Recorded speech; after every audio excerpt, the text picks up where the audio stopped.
So I made a post on X, and this was about a week ago, and this was actually about, well, I was kind of connecting things.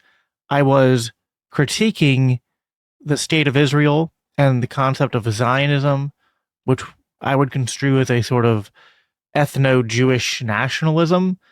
And what I was doing was sort of making a point that people have inconsistencies in the way that they approach these topics.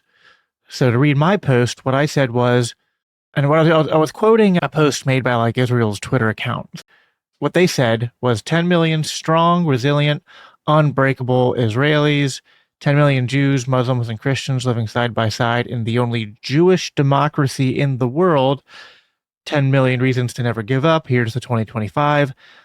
The key thing I was responding to here was and we hear this a lot when we're talking about foreign politics, international politics, American foreign policy, and a common defense of Israel is that, well, they're the only democracy in the Middle East. And then you'll also hear, and it's the only Jewish state in the world, and you will get accusations of anti-Semitism because it's like, well, why are you criticizing the only nation state that happens to be Jewish?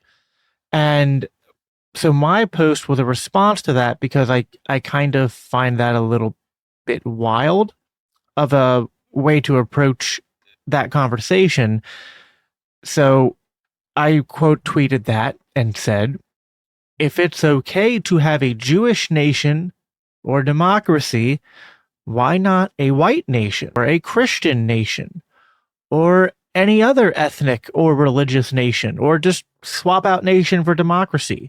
You know, why don't we have white democracies? Why don't we have Christian democracies?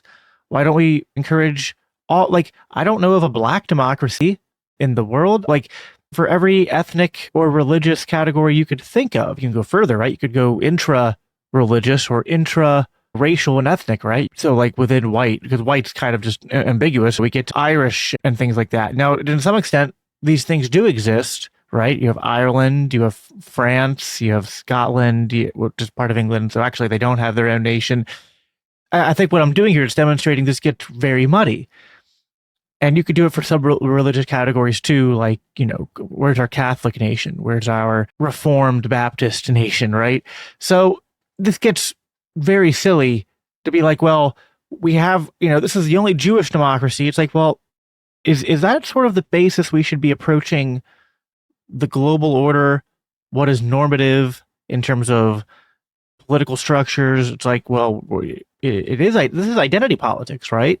Like, for as much as the right often portrays itself or themselves as being against identity politics, my point was that, well, it seems like you're okay with identity politics, just only with one or two select groups.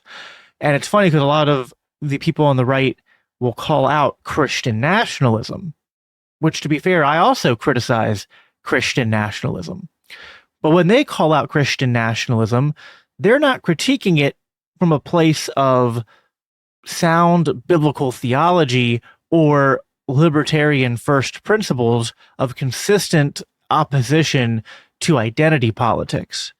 They simply reject Christian nationalism for its rejection of their identity politics and the proposal of a counter identity politics.